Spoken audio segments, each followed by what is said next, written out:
Okay, good day, everyone. I'm back. We are going to continue this part of the Pure Maths Unit 1. We're going to look at limits and continuity. I've kind of broken this part up into 3 videos because it's rather lengthy. All right, limits and continuity. And the first part will be limits. Partie 1. Excuse me, let's try that again. Limits. Partie 1. Okay.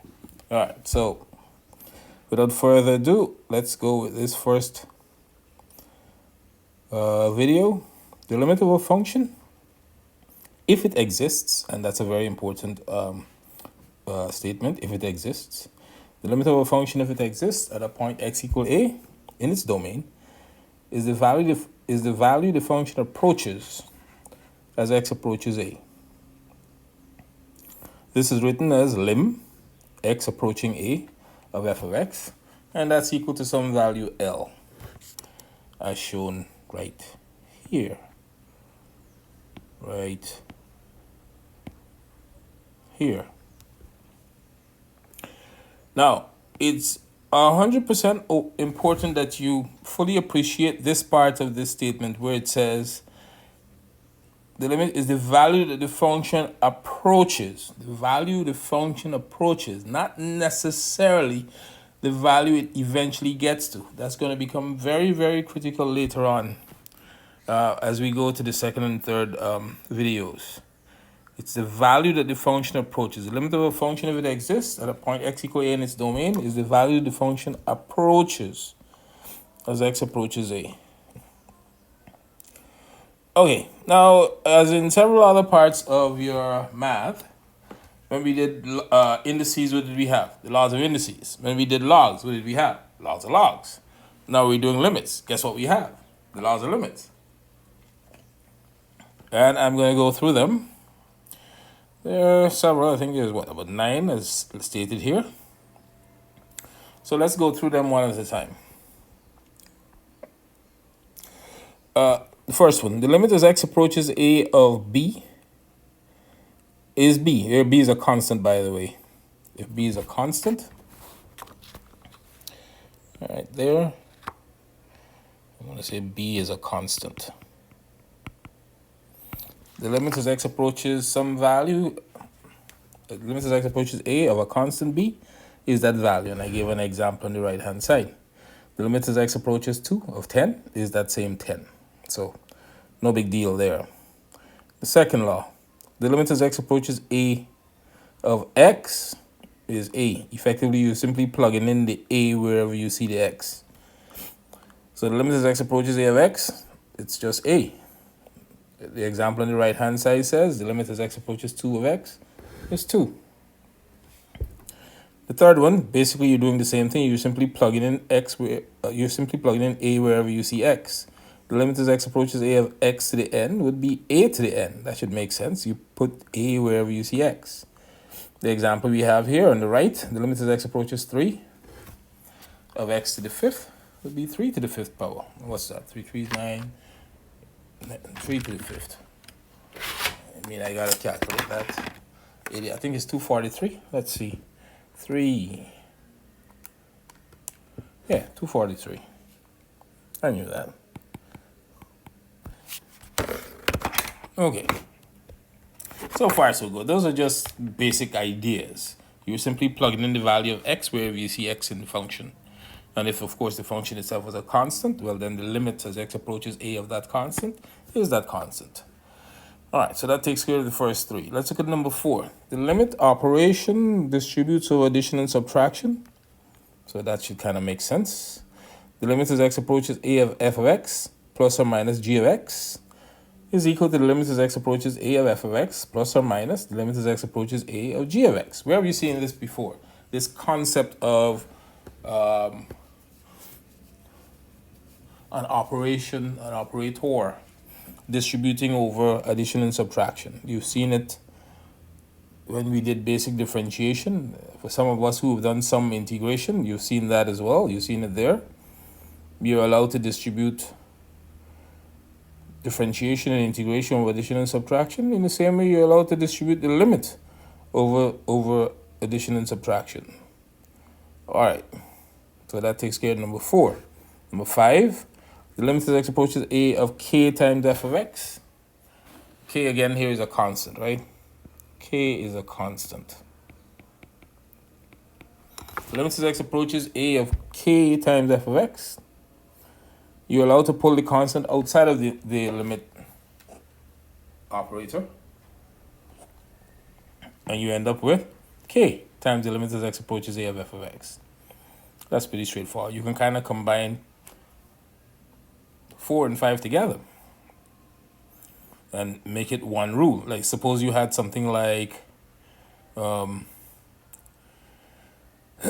limit as x approaches a of k times f of x plus or minus L times g of x. You'll end up with the limit as x approaches a of k times f of x plus or minus L times the limit as x approaches a of g of x.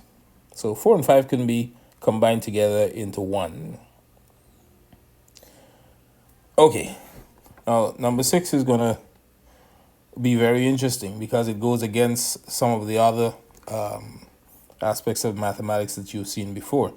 Number 6 says the limit of a product is equal to the product of the limits. What does that mean? That means the limit operation distributes over multiplication. Does differentiation distribute over multiplication? Well, you should be able to answer that with a firm no, because you know that if you have to differentiate the product of two functions, you don't just differentiate the first part, differentiate the second part, and slap the two together by multiplying the two. You have to use a special rule called the product rule. Well, apparently for limits, that's definitely possible. To find the limit of a product, you simply find the limit of each one and you multiply the two results together. Very interesting. So the limit operation distributes over multiplication. And the actual case I have here is the limit as x approaches a of f of x times g of x. Is the limit as x approaches a of f of x times the limit as x approaches a of g of x. So far, so good. The limit of a quotient is equal to the quotient of the limits. That also, basically what we're saying there as well is that the limit operation distributes over division. As you would remember, you had a special quotient rule for differentiation. Not so for limits. Limits, you can, if I want to find the limit of a quotient, you simply find the limit of the numerator, find the limit of the denominator, you divide the two. Very interesting indeed. And the actual, the way I've set it up here, this is number 7. The limit as x approaches a of f of x upon g of x is equal to the limit as x approaches a of f of x divided by the limit as x approaches a of g of x. Provided, however, the limit as x approaches a of g of x is not 0. You don't want the denominator portion to be 0. That means you would be dividing by 0, which leaves you with something undefined. So as an example, the limit as x approaches 1 of this quotient. In this case, you didn't have to, but we're just showing you how the rule can be used. Is equal to the limit as x approaches 1 of the numerator on its own, divided by the limit as x approaches 1 of the denominator on its own. In the numerator, you'll have 3 times, you simply plug in 1 wherever you see x. 3 times 1 squared plus 2. In the denominator, you find that limit is 1 squared plus 1. The end result is 5 halves. So that's not a difficult rule to apply. The next one says the limit as x approaches a of f of x raised to the power n is equal to the limit as x approaches a of f of x. All of that to the power n. You find the limit of f of x on its own, and then you raise that to the power n. And as shown in the example, the limit as x approaches 2 of 2x plus 3 all cubed. You'll find the limit as x approaches 2 of 2x plus 3, which gives you, plug it in 2, 2 to 4 plus 3, 7. 7 all cubed, 343. And of course, 9 and 8 are kind of the same thing. I wrote here, number 9 is directly linked to number 8. This one says the limit as x approaches a of the square root. Sorry, the nth root. The nth root of f of x is equal to the nth root of the limit as x approaches a of f of x. You remember, roots or radicals can be written, if you remember your indices properly, which you should, they can be written as, let me spell this out in a little more detail. If this thing will cooperate. Oh,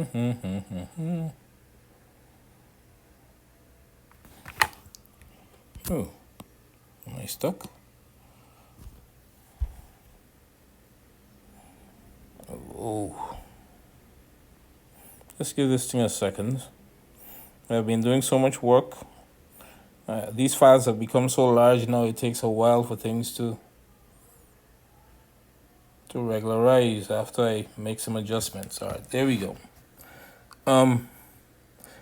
If you look at number 8 in a little more detail, the limit as x approaches a, what's another way to write the nth root? Wouldn't that be f of x to the power 1 upon n? Well, isn't that similar to number 8? Except the power in that case was n. Whether the power is n or whether the power is 1 upon n, that's equivalent to saying the limit as x approaches a of f of x, all raised to the power 1 upon n. And when you raise an expression to the power 1 upon n, it's like finding the nth root of that quantity. So, not much daylight between 8 and 9. They're pretty much one and the same. All right, so that's a quick look at all of the rules and laws, many of which you're going to use to your advantage. I kind of try to get them all on one page here, but font might be a little too small. So here are the first 6, and then the last 3. There. All right, yes. Many of them that you're going to use to your advantage. Some of them, in my opinion, certainly at this level, they're not very useful. Or at least they're not very helpful. But most of them are. All right, so how do you evaluate a limit? There are several different techniques that you would use depending upon the type of function that you're presented with. In the same way as if you had to differentiate, if you were given several different functions to differentiate. The method of differentiation will depend upon the type of function that was given, correct? I'm answering for you, correct. Okay, so it's the same idea. So I've broken it up into several different categories, starting with the simplest and moving to the more elaborate or more difficult ones as we go along. So evaluating limits, method 1. This one is direct substitution. This method gives a direct result if the function is continuous at the desired value of x. Always try this first. Always try this first. Plug in the value of x and see what happens. If the function happens to be continuous at x equal a, or there's nothing strange about the function at x equal a, you're going to get the limit directly. No issues there whatsoever. So as shown in this box right here, I'm saying the limit as x approaches a of f of x is f of a. You simply plug a into there and see what happens. Well, here are a couple of examples. We're going to jump right in and check each one. The limit as x approaches 3 of x squared plus 1 upon 3x minus 4. I'm not going to use that division rule because in this case it's not really necessary. I'm going to simply plug in x equal 3 everywhere I see x and see what happens. So in my first example, this would be 3 squared plus 1 all upon 3 times 3 minus 4. Looks like 10 in my numerator and 9 minus 4 is 5. Does it give me 2? Sorry. Over 5. And the result I think is 2. Double check that. 9 and 1, 10. 9 minus 4 is 5. 10 over 5 is 2. Good. So that's the limit right there. The limit as x approaches 3 of x squared plus 1 over 3x minus 4. That result is 2. No big deal. Let's check the next one. The limit as x approaches 2 of 5x squared minus 6x plus 3. Again, just plug and jug. 5 times 2 squared minus 6 times 2 plus 3. 2 squared is 4, 5 is 20. 23 minus 12, I think is 11.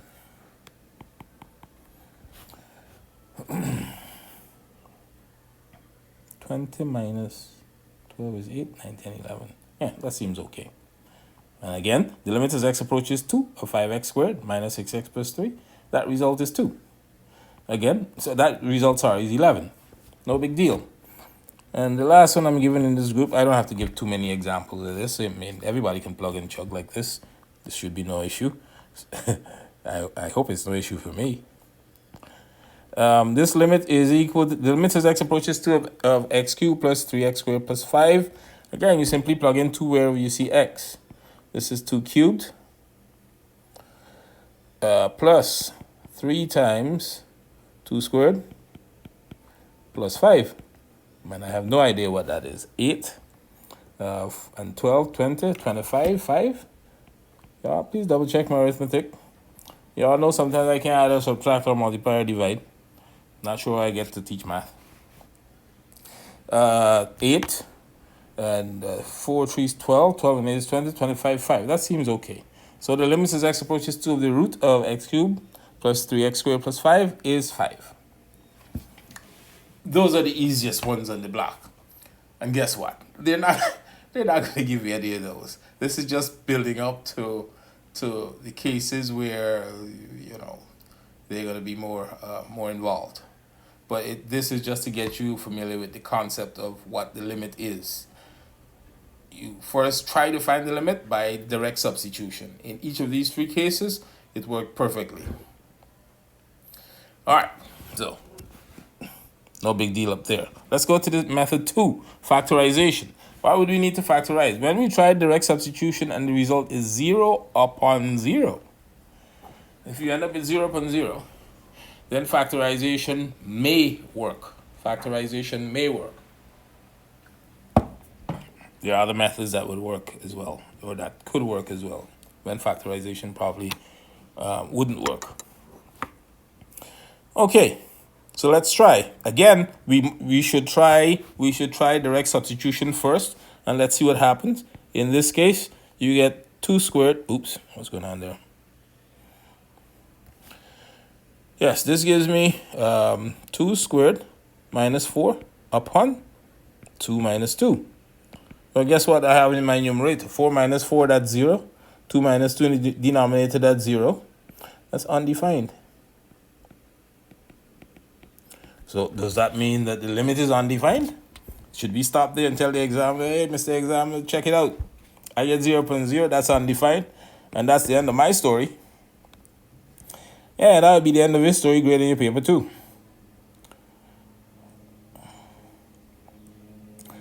The answer is no, you have to go further. Somehow you have to massage the function in such a way that you simplify it and then try the substitution again. So that's what we're going to do. And as I'm waiting for this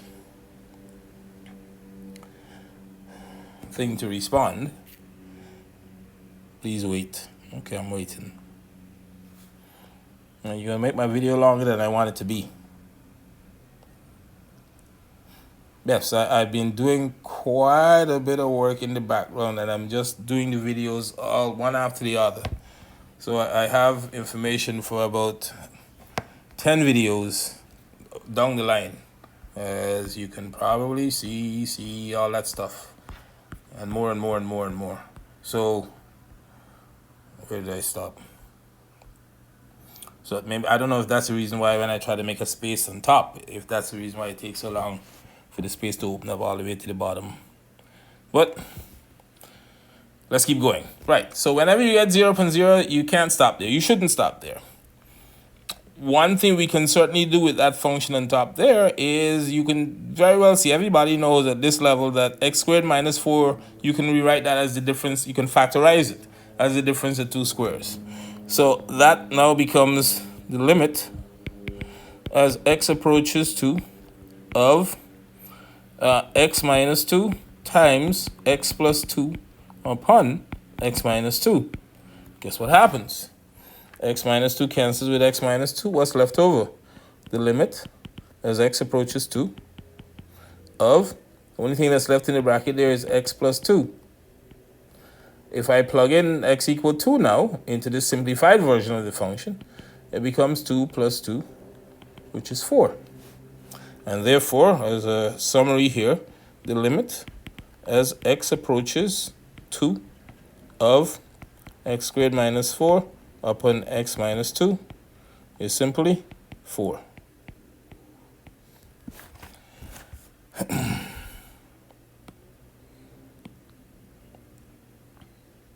All right. Let's try the next one. And the limit as x approaches 1 of x cubed minus 1. Hey, what's going on there? Try to make some. You gotta stop trying to make all these spaces, man, because it's taking too long. Ugh.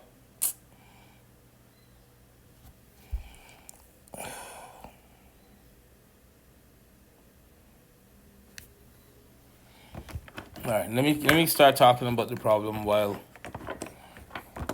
this thing is trying to cooperate.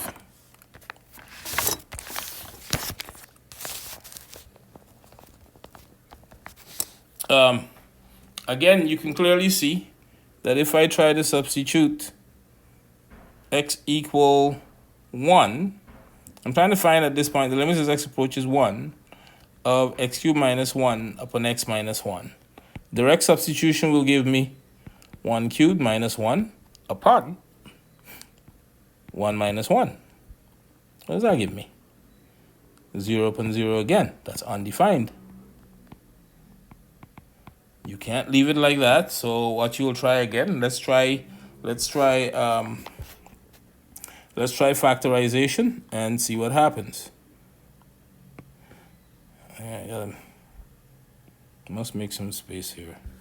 So I don't know how long this is going to take now. Now x cubed minus 1. Y'all should remember how to factorize that. Let's go back to the generic thing. X cubed minus a cubed. Remember how to factorize that? That would have been x minus a into x squared plus ax plus a squared.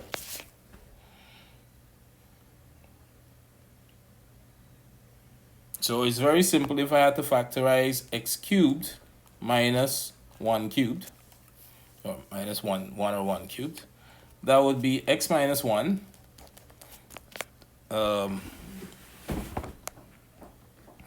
into x squared plus a is 1 in this case, so that's just x plus 1.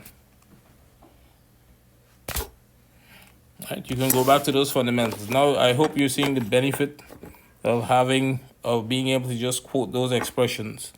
The limit as x approaches 1 of x cubed minus 1 upon x minus 1 will now be written as the limit as x approaches 1 of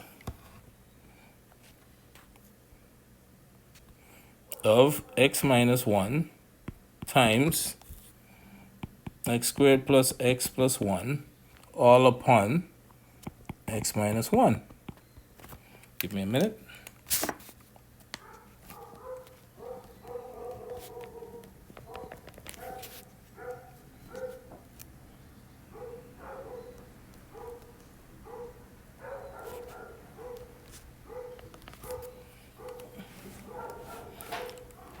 Yes, okay. So x minus 1s will cancel out. What does this become? This becomes the limit as x approaches 1 of x squared plus x plus 1. And now I simply plug in x equal 1 into this. 1 squared plus 1 plus 1.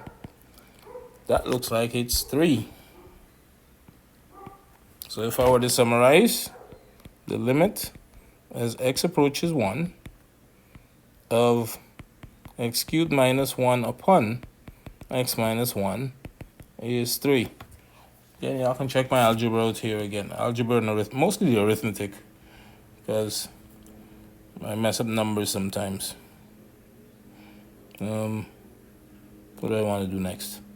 I want to get to the next problem. The next one is, I'll rewrite it here instead of trying to make space, because that might take a little while. The limit as x approaches 0 of x squared plus x all upon x. And again, direct substitution gives me 0 squared plus 0 upon 0, which is 0 upon 0, which is undefined. Can't leave it like that. Is there a way I can massage this function, manipulate it in such a way that I get a new and equivalent expression into which I can plug in x equals 0?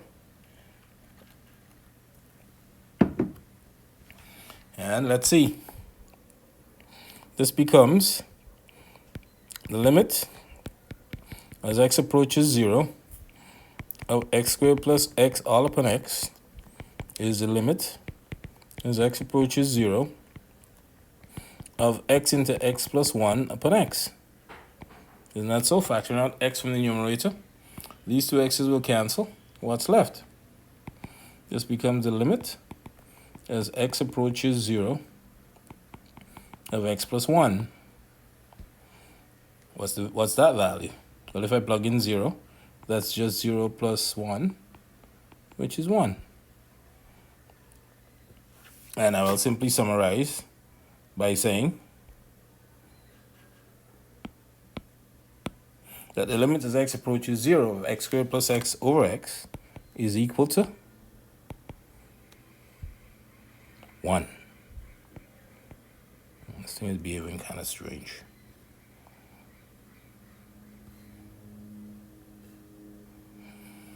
Okay. So that would be how you would handle the cases if you could factorize the expression. Factorization works in many cases, not in all cases. When you end up with 0 upon 0, factorization may work. Sometimes it doesn't. So if it doesn't, what does? Why am I messing around with this thing? Okay. Method 3 for finding a limit. If f of x is a rational function, then to find the limit as x approaches infinity. How do you find the limit as x approaches infinity of the function? Well, if you try direct substitution, you'll end up with a bunch of infinities all over the place. Infinity over infinity, infinity squared, and so on and so forth. Which one is bigger, infinity or infinity squared? Or infinity is just infinity. If f of x is a rational function, then to find the limit as x approaches infinity of that function, we divide both the numerator and the denominator by the term with the highest power in the denominator. Then you find the limit. Term with the highest power in the denominator. So let's try them one at a time. This first one, I'll see if I can squeeze each one of these in one line, because I'm taking too long to make spaces in between. This becomes the limit as x approaches infinity of, okay, what's the term with the highest power in the denominator? 2x squared. Well, you don't necessarily, you can use the entire term, but you only need to use the part, you can use the term without the coefficient that's in front. So even though the term with the highest power of x in the denominator is 2x squared, it's okay if I divide both numerator and denominator by just both numerator and denominator by just the x squared. So that's what I'll do, which means each of those 6 terms will be divided by x squared. Here we go. X squared divided by x squared gives me 1. 6x divided by x squared gives me 6 upon x. And 9 upon x squared is just 9 upon x squared. There. In my denominator, 2x squared divided by x squared gives me 2. 7x divided by x squared gives me 7 upon x. There's a plus sign there. And 8 divided by x squared is 8 upon x squared.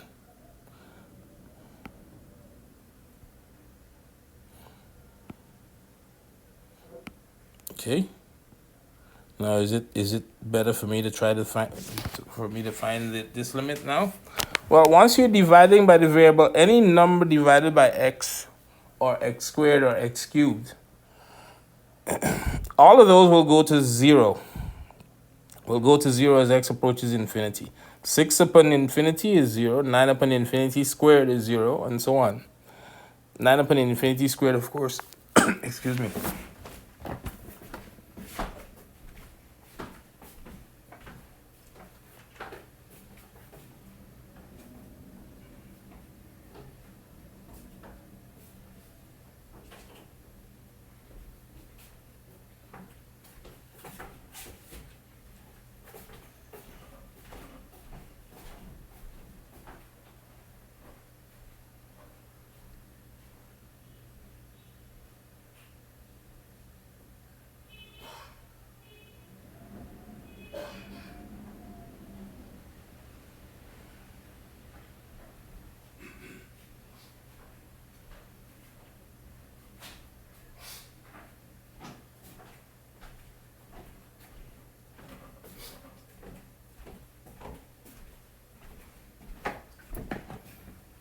Sorry about the delay.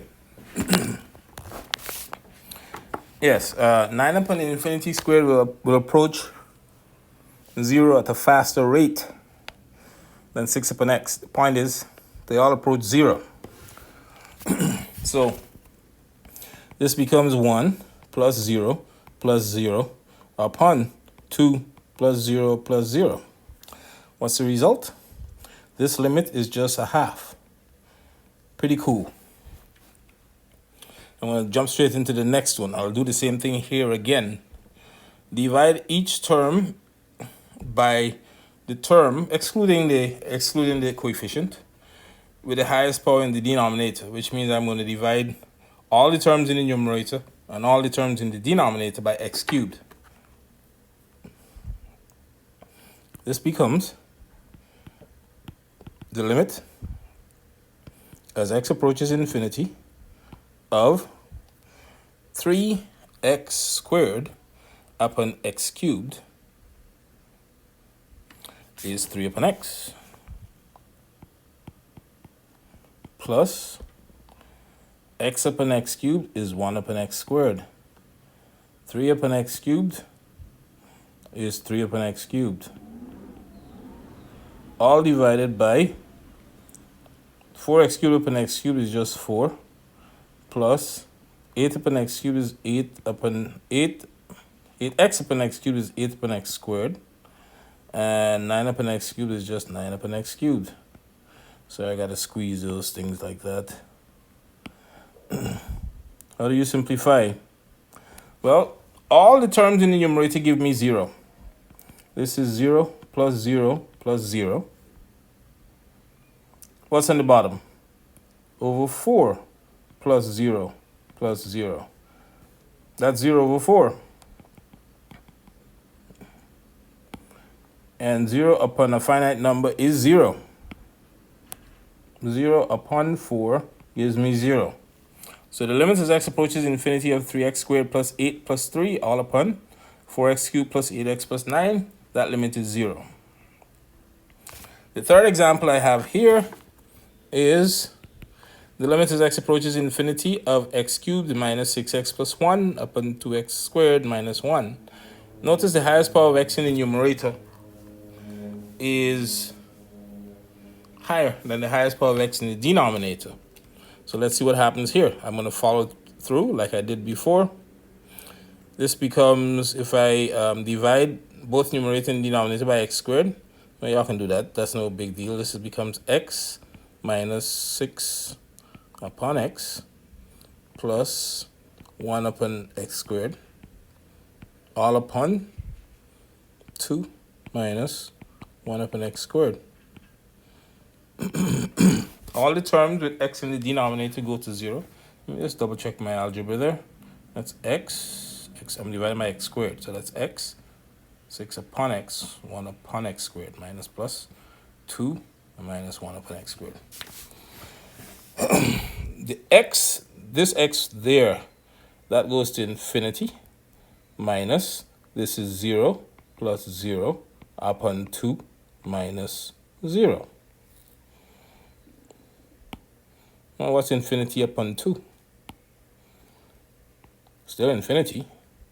Yes, it's possible for the limit itself to be infinite.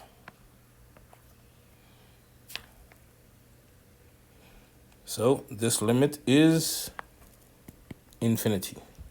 I'll write it back. The limit, as x approaches infinity, of x cubed minus 6x plus 1 all upon 2x squared minus 1. It's infinite.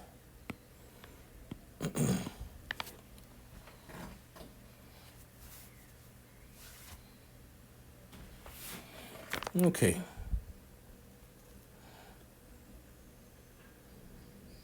I'm gonna cut this off here and go on to the next category. Now it starts to get interesting. Method 4. When direct substitution still gives 0 upon 0, and the function includes a rational, I don't know what I wrote here. When direct substitution still gives 0 upon 0, and the function includes a radical. The function includes a radical. Rationalizing the numerator or the denominator may work. Alright, I'll definitely need to be making spaces here, so I don't know how this, let's see. Let's see how this thing is going to cooperate. Go down.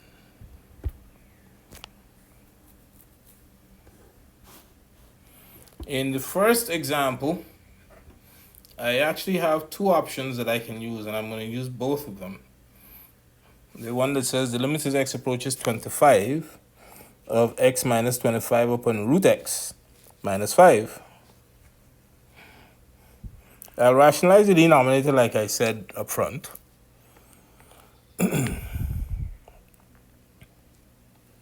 I'll rationalize the denominator and then see what happens, and then use another method. I actually kind of made a little jotting over the side. I use rationalizing the denominator or a difference of squares. It could also help you there.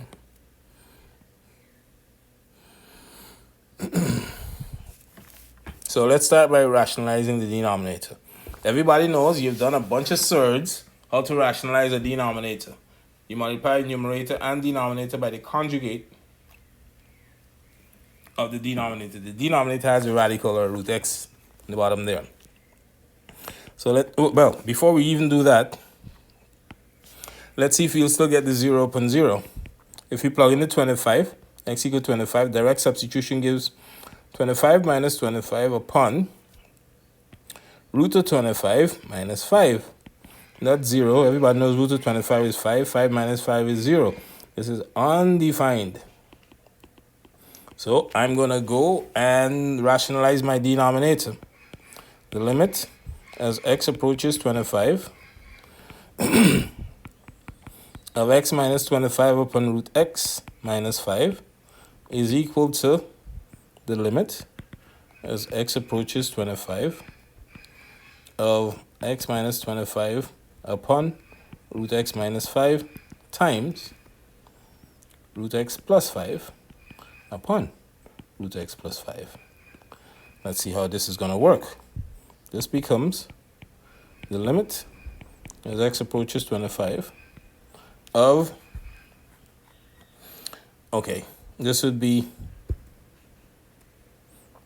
x minus 25 there times root x plus 5 Put that in a bracket, of course. And the bottom, by now everybody should be aware, fully aware, that effectively a term by its conjugate is a factorized form for the difference of two squares. And therefore, that should be easy. Just square the first, square the first, square the last, take the difference.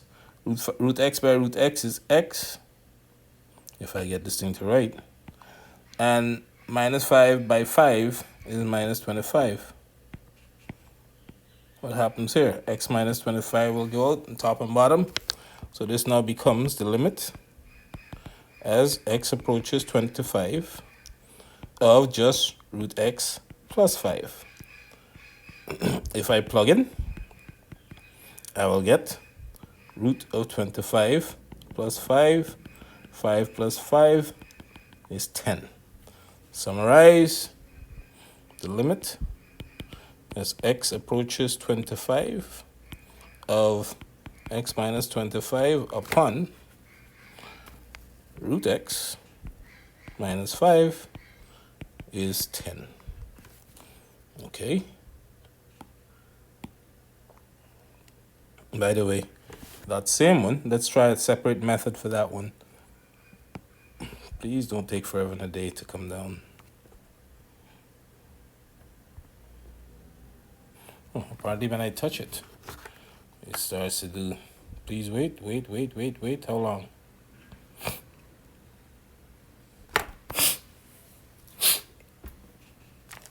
Oh my.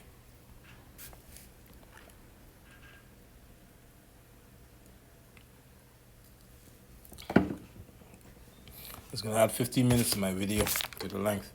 I'm checking the timing. Wow. Yes, let's try method 2 for the same problem. Example number 1, this is method 1. Let's try method 2.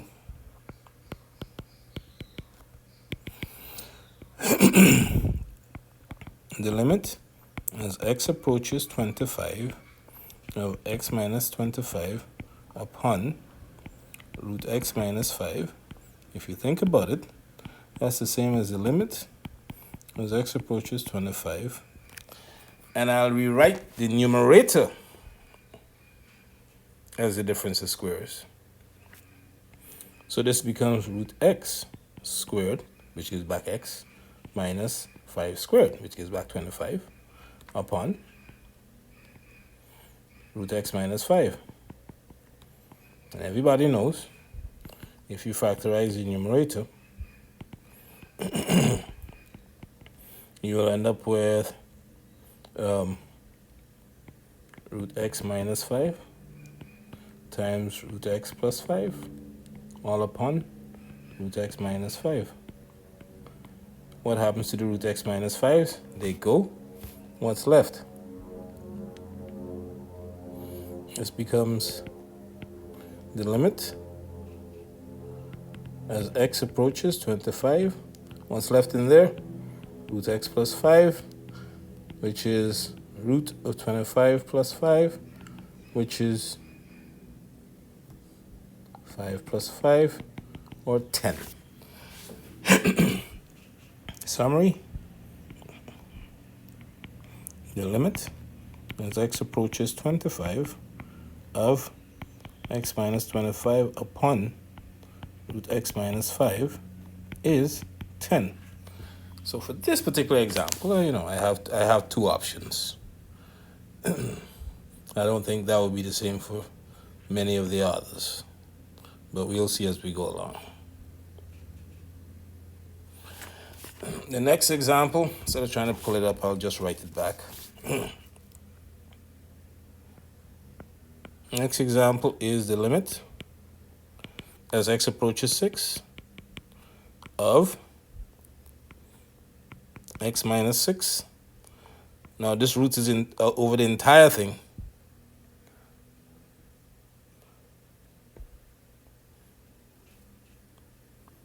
Over the root of x minus 6.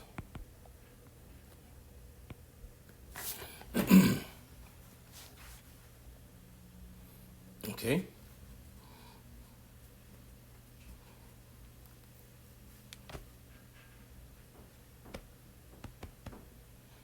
Did I copy this one right?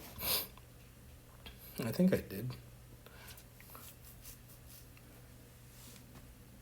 With x minus 6, this would be 0, isn't it? Well, let's try this. This would be, direct substitution gives me 6 minus 6 over the root of 6 minus 6, which is 0 upon the root of 0, 0 upon 0, undefined. So, how are we going to massage this one?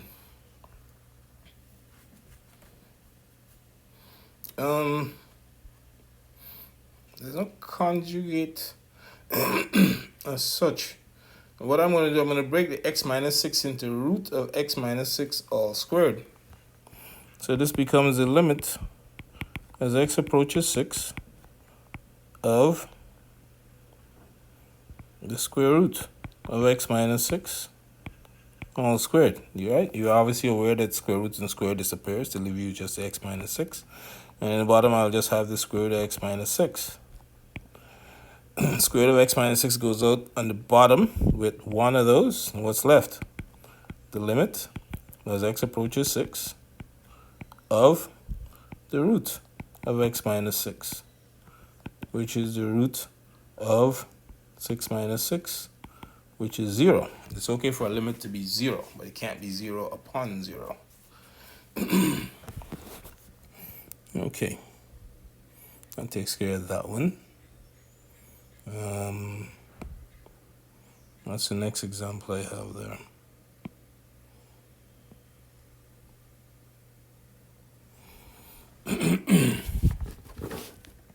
Okay, I just did that one.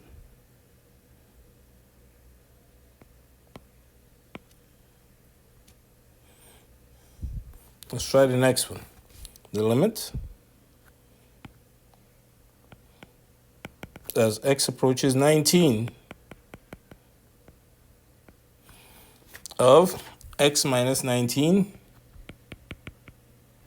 upon 5 minus the root of x plus 6. Always try direct substitution first. I'll write this 19 properly. I'm trying to make my handwriting acceptable. I know y'all understand that when you see my handwriting. Yes, direct substitution would be 19 minus 19 all upon 5 minus the square root of 19 minus 6.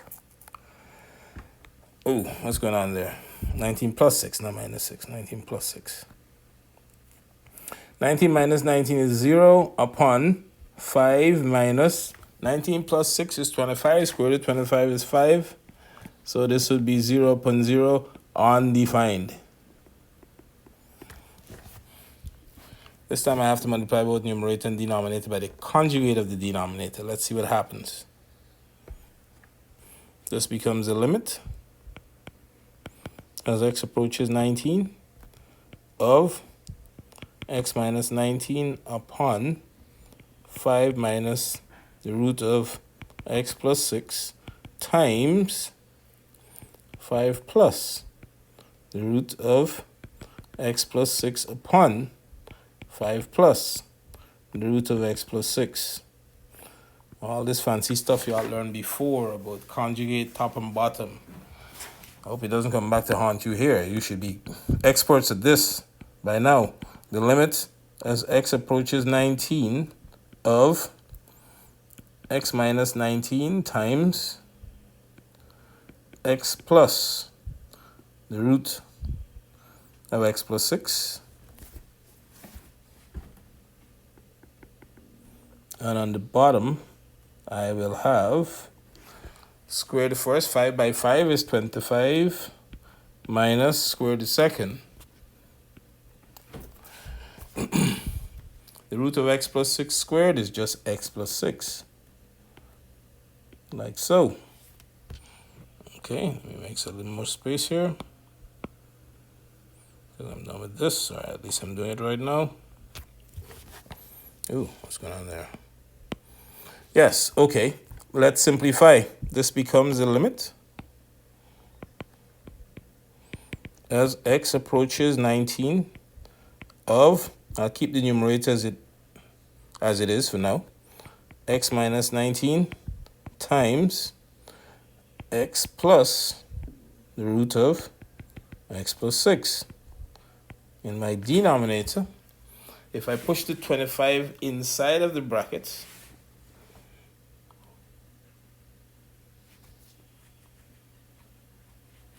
so if I push the 25 inside of the brackets, I will get 25 minus x minus 6. 25 minus 6 is 19. And minus x. Looks similar to what's in my numerator. I hope I did the signs right, 25 minus into x plus 6. See, I can double check my arithmetic there, but I think it's right.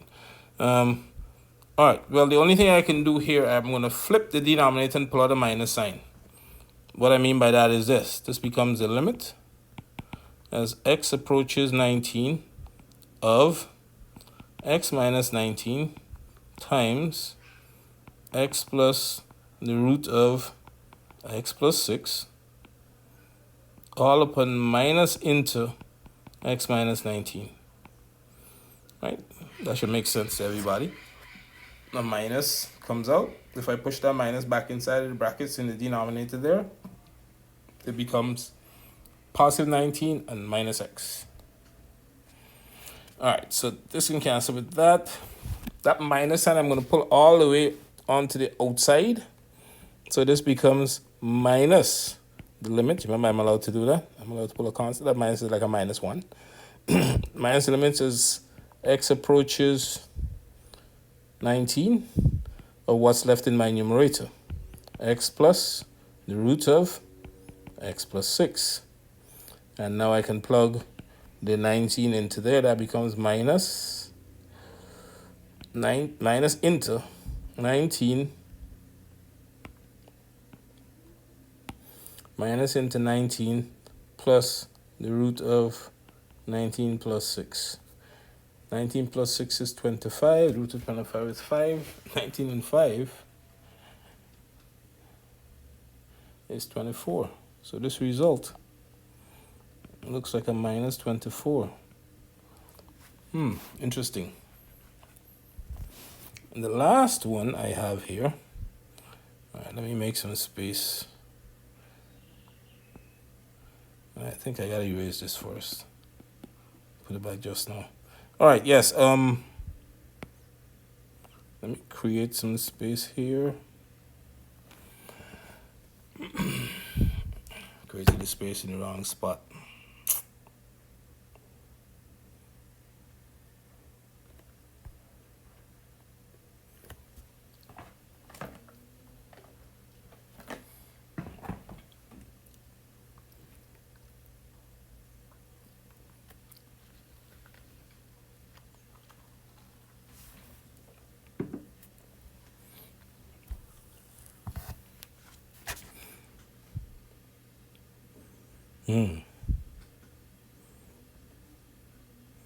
Come on, program. All right, well, I guess I got to write it back instead of trying to pull it back up. Now, this one is the limit as x approaches 1. What was this one again? 19 plus 5 is minus 24 there.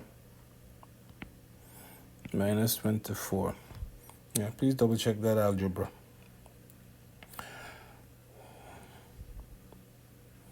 What am I trying to do? That. Yes.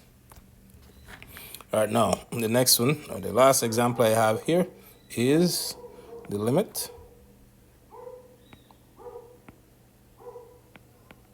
Find the limit as x approaches 1 of the root of x plus 8 minus 3 all upon x minus 1.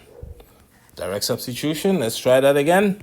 That becomes the limit as x approaches 1 of the root of 1 plus 8 minus 3 all upon 1 minus 1. Root of 1 plus 8 is root of 9.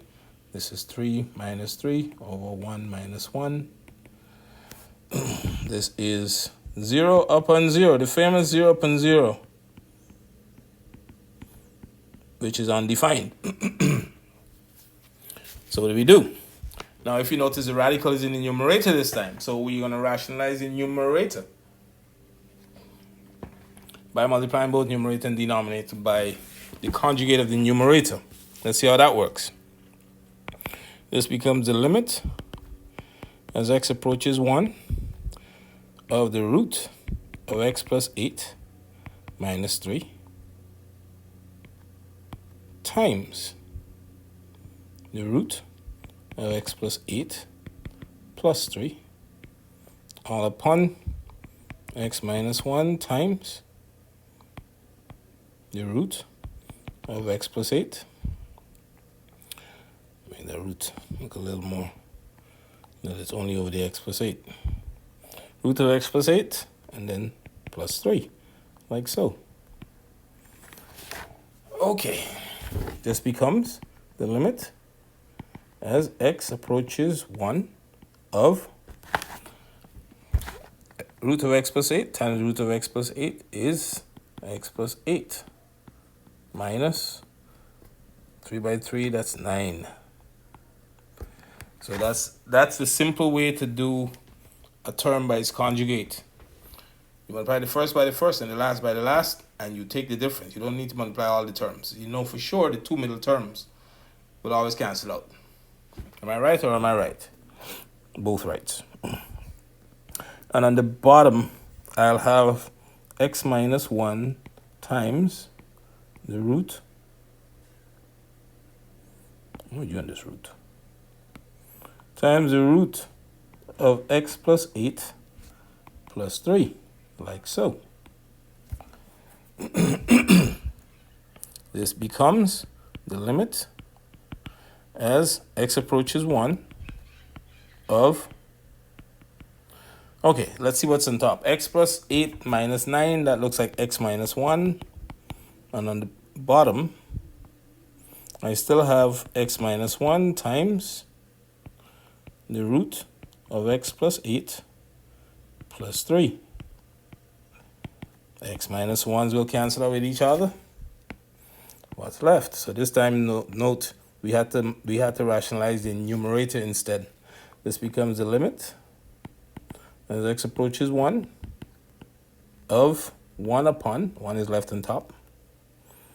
And then on the bottom you have the root of x plus 8 plus 3, like so. And now you can try substitution again. This becomes 1 upon the root of 1 plus 8 plus 3, which is 1 plus 8 is 9, root of 9 is 3, 3 plus 3 is 6, this is 1/6. Summarize, and this becomes the limit as x approaches 1, the root of x plus 8 minus 3 of x minus 1 is equal to 1/6. And that's the end of that section. So it looks as if we went through 4 different cases? Let me double check. Excuse me. Talked about the laws. Most of them are pretty straightforward to understand. Evaluating the limit, method 1, direct substitution. Always you should try direct substitution first. In several cases, direct substitution gave you a value for the limit directly. Method 2 was factorization. Sometimes it's required to factorize the expression and to make it simpler to work with, especially when you end up with a result of 0 upon 0. The third method was to check what happens when you find the limit as x approaches infinity. Well, by the way, I'll say one more thing about this. The method of finding the limit when x approaches infinity. Well, yeah, let me just talk about it. Let's look back at the first one there, this one right here. Even though the method that I will recommend is the one that I've done here. So, but it's good to know this, to think about this other idea as well. If you look at the first one, it's x squared plus 6x plus 19 over 2x squared plus 7x plus 8. Well, 9 and 8 pale in comparison to infinity. So 9, you can basically throw away the 9 and 8. And 6x pales in comparison with x squared when x is approaching infinity. Infinity squared is much greater than 6 times infinity. And 2 times infinity squared is much greater than 7x. The bottom line is as follows. You could throw away the 6x plus 9 in the numerator and the 7x in the denominator. And what's left? I'll just do a little scribble in the corner and then I'll rub it out. This becomes what's left. This becomes, what's going on there? This becomes the limit as x approaches infinity of, you'll just be left with the x squared upon the 2x squared. Because the other terms are tiny in comparison. X squared goes over the x squared, what's left? The limit as x approaches infinity of 1 over 2. And the limit as x approaches infinity of a constant is that constant. I like them apples. And I'm just pointing that out. I'm not recommending that unless you're in a tight spot. Use the method I just showed you. That's showing up in this video here, not this side thing I'm talking about. And it works for all of them. Works for all of them. If you look at the second one, the x and the 3 and the 8x and the 9 pale in comparison with the rest, what would you be left with? 3x squared upon 4x cubed. X squared go over the x squared, you get 3 upon 4x. When you put x equal infinity in the denominator, you go to 0. The limit goes to 0. So it works. That works pretty well. But like I said, use the one that I officially have in the video there. And then, of course, the fourth method is where you rationalize the numerator and the denominator. When direct substitution still gives 0 upon 0 and the function includes a radical, rationalizing the numerator or the denominator may work. And we've just seen it work in several instances. All right, I'm going to call an end. Let me see if I can make any progress with this. I'm going to call an end to this first video. Just let me give this thing a chance to settle itself.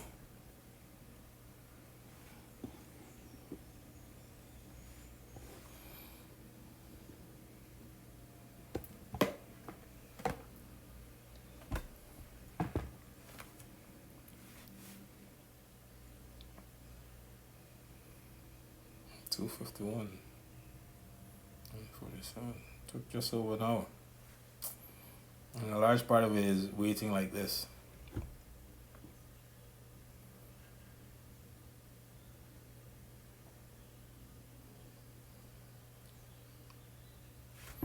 Wow.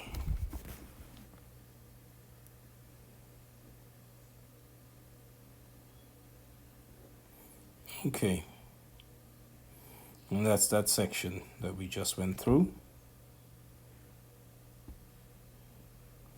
At the end of it all, I have a worksheet. That worksheet is from your standard text. Standard text, people. Exercise 12A on page 354, and I chose several very liberally from that exercise. So you should be fine after my video and after you've gone through these problems. Certainly for this first part of limits and continuity. All right, that's the end of this video, and I'm out.